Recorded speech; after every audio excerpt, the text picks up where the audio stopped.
más de 52 años de conflicto que tuvieron una luz de esperanza con el acuerdo de paz que se firmó hace una semana, sin embargo, que fue sometido a plebiscito el día de ayer, domingo, y el no resultó ser la opción ganadora, como lo dijimos, por un estrecho margen de error. Tenemos que tener en cuenta que el día de hoy las reacciones han sido muy significativas. Entre ellas, Humberto de la Calle, jefe negociador del gobierno colombiano, puso su cargo a disposición del presidente Juan Manuel Santos, luego de que él ayer haya dicho que va a revisar los procesos de negociación y va a establecer cuáles han sido los vacíos y cuáles han sido los aciertos de este acuerdo de paz, al cual no va a renunciar, según lo que estableció en su discurso.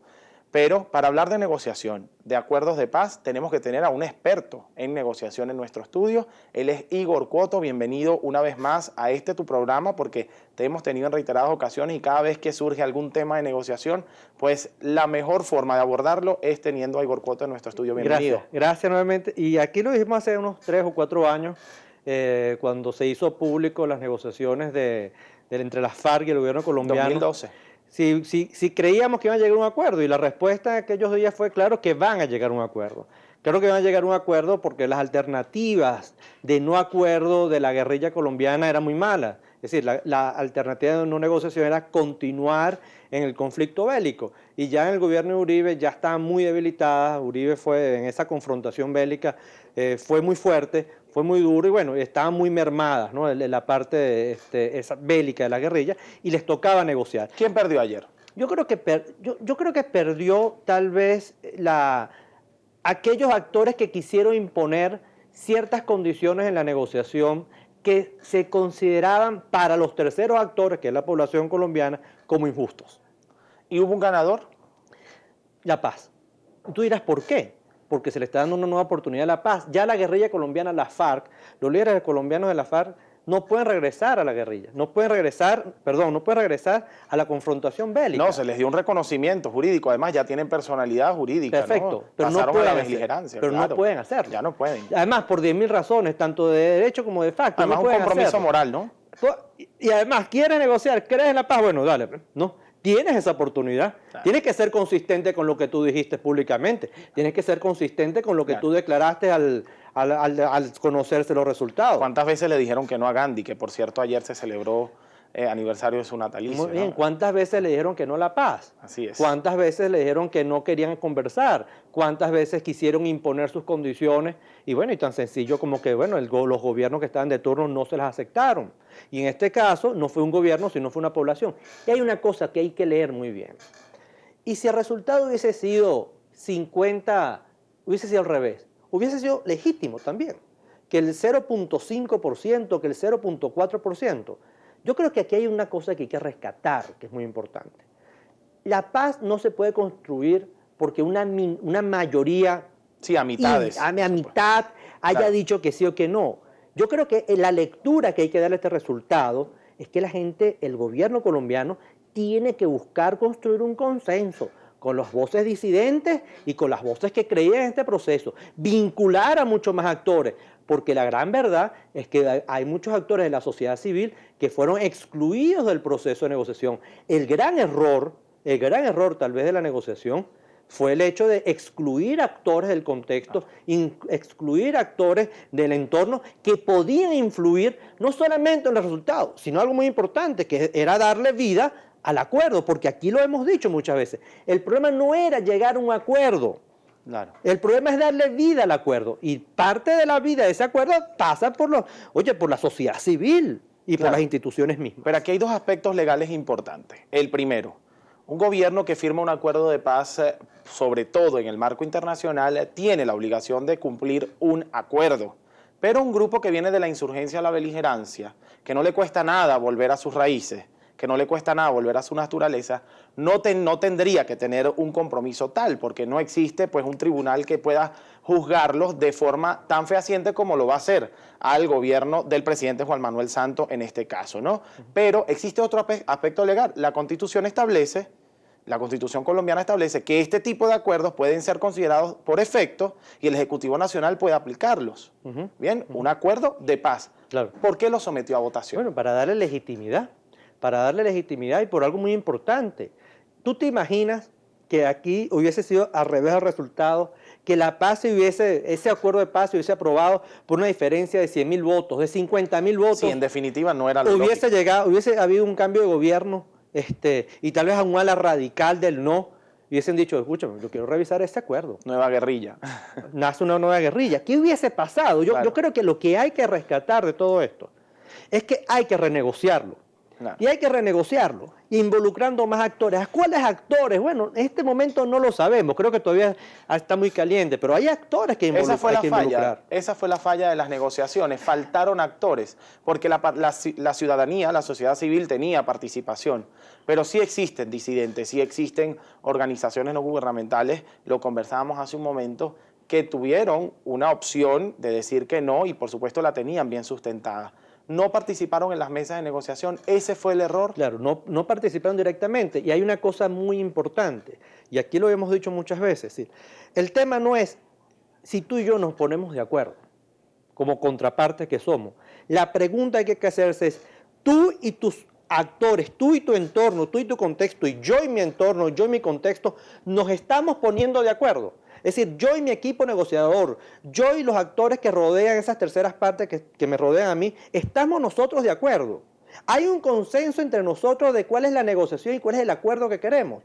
Tú lo tienes, tú tienes con tu entorno y con tu contexto un acuerdo de cuál es la negociación que tú quieres, porque si no lo hay, tal cual como lo que acaba de pasar, lo que va a pasar es que cuando tú y yo firmemos el acuerdo, los actores que se van a encargar de implementarlo van a decir que no. Los acuerdos que pueden boicotear el acuerdo van a hacer todo lo posible para boicotearlo. Por eso siempre hemos dicho en este programa y en otros foros que las mejores decisiones son las que se toman en consenso, incluyendo las voces disidentes. ¿Por qué? Porque hace que le des más sostenibilidad a las decisiones que estás tomando. Además hay un detalle importante que lo podemos extrapolar a nuestro país. Se establecieron al inicio mesas de diálogo, pero con la intención de ser mesas de negociación, porque el diálogo y la negociación en términos de experiencia en negociación no son para nada lo mismo. No son para nada lo mismo. Yo puedo dialogar contigo, pero a lo mejor no tengo la opción de negociar, ¿no? Muy bien, estamos dialogando, aquí hay un diálogo, pero aquí no hay espíritu de llegar a un acuerdo, ¿no? En la negociación no hay por qué llegar a un acuerdo.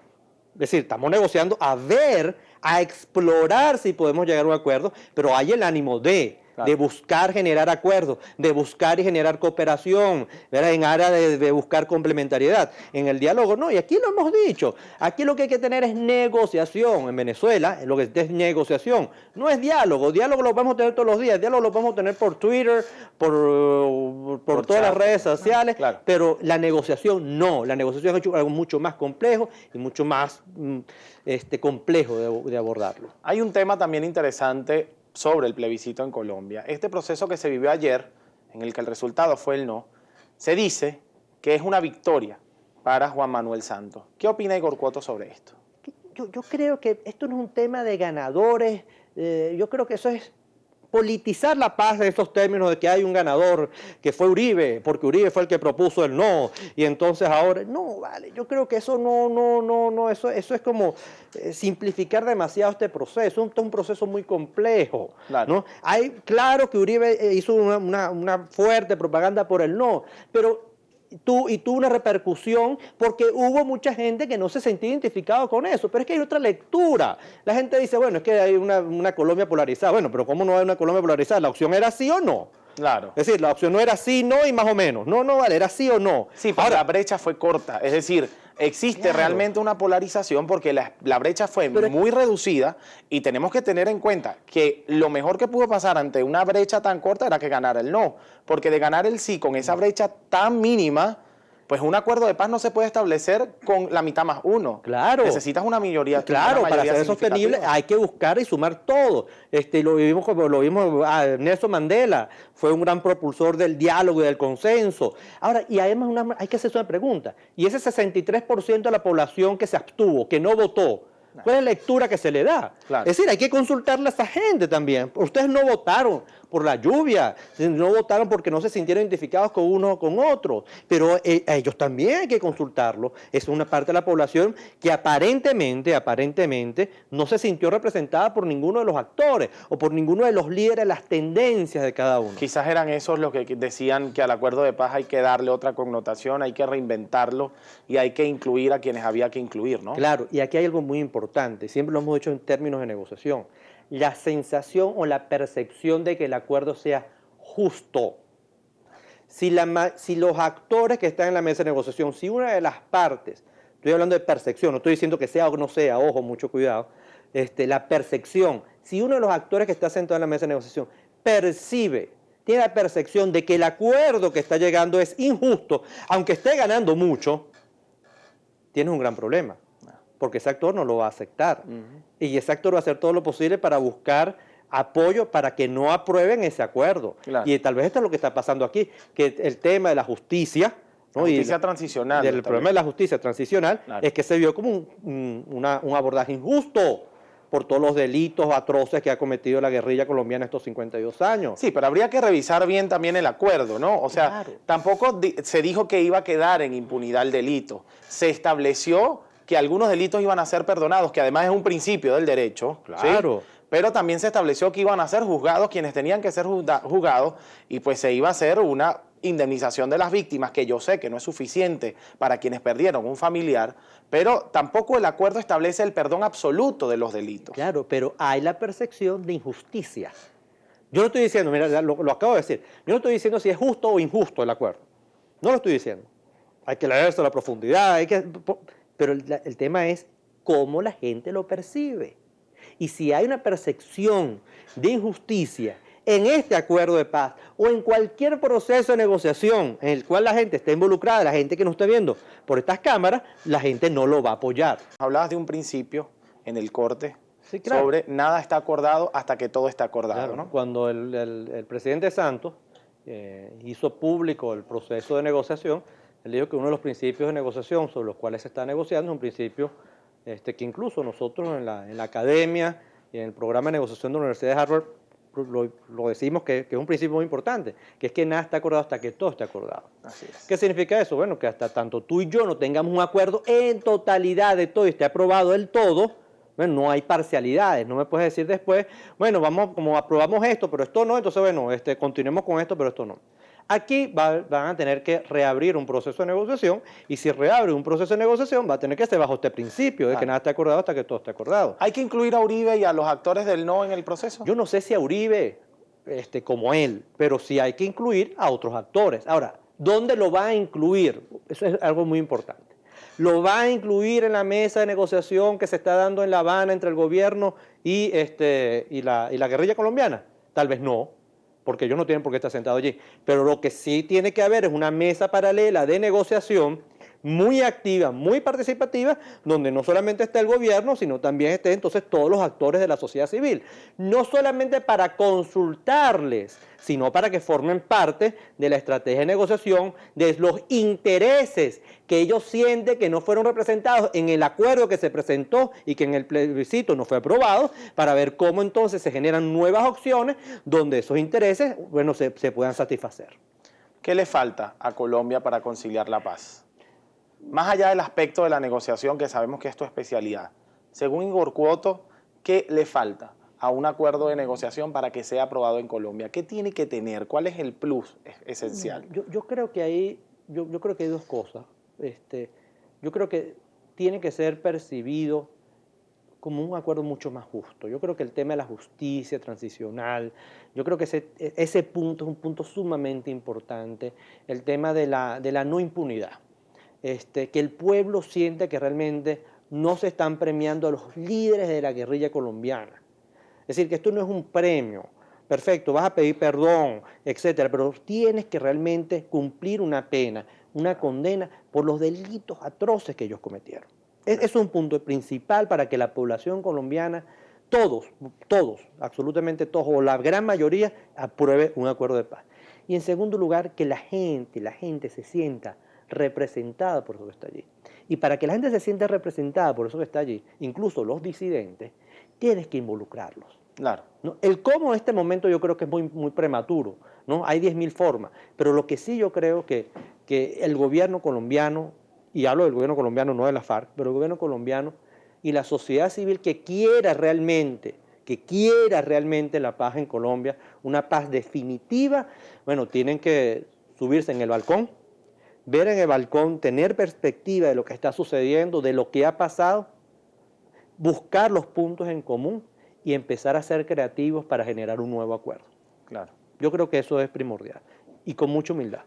Aquí no se puede partidizar, no podemos permitir que el tema de la paz en Colombia sea entonces el punto del debate político entre los uribistas y el partido de Santos, o incluso en otros países, como ya estamos dando cuenta, incluso en algunos noticieros que quieren hablar de esto como si fuese un problema de la izquierda, de la derecha, o de los del imperio contra el imperio y no imperio. Yo creo que es un tema que no va y no entra. Así es. Pero Colombia interpeló a muchísimos países y a muchísimos mandatarios internacionales con su proceso de votación. Vimos por lo menos acá en Caracas más de 90 mesas en el consulado para que los colombianos llegaran a votar vía manual.